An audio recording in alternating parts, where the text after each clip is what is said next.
దినమెల్ల దేవుని దయలో దేవుని కృపలో మనల్ని కాచి కాపాడిన దేవుని స్తుతించి నిద్రపోయే ముందు ఈ వాక్య ధ్యానం చేసుకుని పడుకోండి. ఇర్మీయా గ్రంథం 38 సైన్యములకు అధిపతియగు యెహోవా సెలవిస్తున్నాడు, నీకున్న కాడి నీ మెడ మీద నుండి ఆ దినమున నేను దాన్ని విరచి నీ కట్లను తెంపెదను.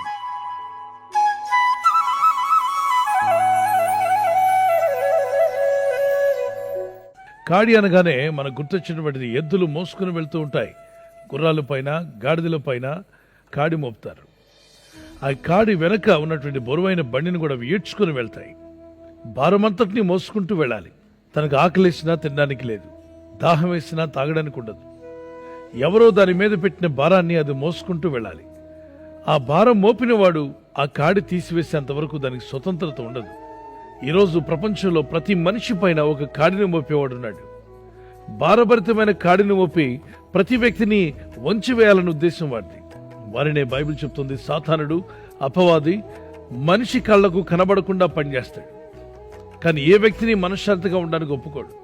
మరి అపవాదైన సాతానుడు సమస్యల్లో మనుషుల్ని కట్టివేస్తున్నాడు, శోధనలో మనిషిని కట్టివేస్తున్నాడు, దుఃఖంలో మనిషిని కట్టివేస్తున్నాడు. నిరుత్సాహంలో కొందరు కట్టివేయబడ్డారు. ఎప్పుడు నిరుత్సాహమే. Some people are bound in depression. They are suffering with the depression. మానసిక వ్యాధులు, మానసికమైన ఆందోళన, భయము, ఈ లోకంలో రకరకాలైనటువంటి ఒత్తిళ్లకు మనుషులను కట్టివేస్తున్నాడు అపవాది. మనిషి యొక్క ఆలోచనలో ఇక నీ బ్రతికింతే, నువ్వు ఇక ముందుకు వెళ్ళలేవు. నువ్వు ఎన్ని ప్రయత్నాలు చేసినా నీ మీదున్న కాడి మాత్రం విరవబడదు. బ్రతకంతా కాడిని మోసుకునే నడవాలి, నీ జీవితంలోకి సంతోషం ఉండదు అన్నట్టుగా భ్రమపరుస్తాడు, మిస్ప్రైజ్ చేస్తాడు. మనిషి ముందు అనేక రకాలైనటువంటి ఆందోళన కలిగించగల శక్తిమంతుడు సాతానుడు. అయితే భయపడకండి, వాడు శక్తిమంతుడైతే మనం సేవిస్తున్న దేవుడు సర్వశక్తిమంతుడు. వాని కాడి నుండి విడిపించాలన్నది దేవుని కోరిక. మిమ్మలను, మీ కుటుంబాన్ని, మానవులైన ప్రతి ఒక్కరిని, స్త్రీని, పురుషుని, ప్రపంచంలో ఉన్న ప్రతి ఒక్కరిని ఆయన ఎంతో ప్రేమిస్తూ ఉన్నాడు. ఆ ప్రేమించే దేవుడు చెప్తున్నాడు, ప్రతి ఒక్కరికి ఒక రోజు ఉంది.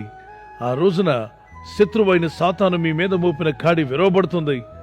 వాని బరువులు తొలగించబడతాయి, ఆ కట్లు తెంపివేయబడతాయి. కాడి మోపడం అన్నప్పుడు కాడిని ఇంగ్లీష్లో యోక్ అని పిలుస్తాం. రకరకాలైన కాడులు మనుషు మీద పెట్టాడా? అవును. Yoke of sin, yoke of sickness, yoke of suffering, yoke of financial crisis, yoke of addictions, etc. So many yokes Satan has. He will try to keep on your shoulder. He want to pull you down. ప్రతి వ్యక్తిని కూడా పాపం అనే భారం మోపి వెనక్కి లాగాలని ప్రయత్నిస్తాడు. దానిలో తప్పించుకున్నారనుకోండి, రోగం అనేటువంటి కాడిని మోపుతాడు.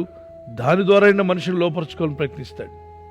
దానికి మీరు లోబడలేదనుకోండి, ఇక సఫరింగ్, శోధన, బాధలు అనేకం తీసుకొచ్చి మనిషిని ఆ విధంగా నేను లొంగదీయడానికి ప్రయత్నం చేస్తాడు. దానికి మీరు లొంగకుండా ఎన్ని శోధన శ్రమలు వచ్చినా దేవుని కొరకు నిలబడతాను అన్నారనుకోండి, యోక్ ఆఫ్ ఫైనాన్షియల్ క్రైసిస్, ఆర్థికపరమైన సమస్యలు చిక్కుకునేలా చేస్తాడు.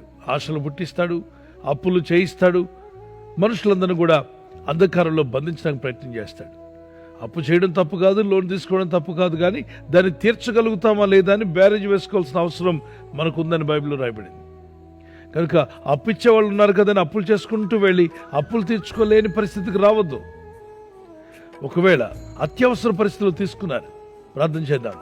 2 రాజుల గ్రంథం 4వ అధ్యాయంలో మరి ప్రవక్త అప్పు చేశాడు. మంచి భక్తుడై ఎలీషా గారితో నడిచే వ్యక్తి షణ్గా నిద్రించి వెళ్ళిపోయాడు. ఆయన భార్య బిడ్డలు ఏడుస్తూ ఉండగా, వారికి ఆహారం లేక ఇబ్బంది పడుతూ ఉండగా, ఎవరైతే అప్పు ఇచ్చారో వీళ్ళకి వాళ్ళు పరిగెత్తుకొని వచ్చాయి, అమ్మ అప్పు తీర్చండి అన్నప్పుడు ఆమె చెప్తుంది, మా భర్త లేడు, చనిపోయాడు, మీకు తెలుసు కదా, నేను ఎక్కడి తీసుకొచ్చి తీర్చను, నా దగ్గర ఏమీ లేదంటే అయితే కుమారులు ఇచ్చాయి, ఇంక వేరే ఆప్షన్ లేదన్నారు. ఆ సమయంలో ఆమె దేవుని వైపు తిరిగింది. నీకు ఆప్షన్ లేనప్పుడు, వేరే అవకాశమే లేనప్పుడు తిరుగు, దేవుని వైపు తిరుగు, మొరపెట్టు. ఆ భరించలేని కాడిని మోస్తుంది. అప్పుడు దేవుడు ఆమెకి ఇచ్చాడు ఆలోచన. ఎలీషా భక్తుని ద్వారా మాట్లాడతాడు, బాధపడకు, దేవుడు నీ కొరకంటూ ఒక మార్గాన్ని తెరుస్తున్నాడు, నీ దగ్గర ఏముందో చూడమని. ఆ కొద్దిగా నూనె అయితే ఉందని ఆ నూనెను తీసుకువెళ్ళి ఒక్కొక్క పాత్రలో పోయమ్మా. అలా ఒక్కొక్క పాత్రలో 2 డ్రాప్స్ వేస్తూ వెళ్ళింది. నూనె ఎలా పెరుక్కుంటూ ఒక్కొక్క పాత్రలో పైన అంచుల వరకు నూనె వచ్చేసింది. ఆ తల్లి ఆనందం పట్టలేకపోయింది. పరిగెత్తుకుంటూ, దైవజనుడా, మా ఇంట్లో అద్భుతం జరిగింది. దైవజనుడు అంటాడు, వెళ్ళి ఆ నూనె అమ్మి మీ అప్పులు తీర్చేసుకోండి, మిగిలిన నూనెతో మీ జీవనం గడపండి. అంటే ఆమె ఇల్లుని ఎలా మార్చేశాడు? ఆయిల్ కొట్టుగా మార్చేశాడు. అప్పుభారమైనటువంటి కాడి విరగొట్టబడింది. ఆ పిల్లలను కట్టివేసిన కట్లు తెంపివేయబడ్డాయి. ఆ బిడ్డలకు మంచి భవిష్యత్తు ఇచ్చాడు. ఆమె ఇల్లంతా ఆనందంతో నింపబడింది. మనం నమ్మి ఆశ్రయించి ప్రార్థిస్తున్నటువంటి దేవుడు ఆప్షన్ లేని దగ్గర ఆప్షన్ క్రియేట్ చేయగలడు.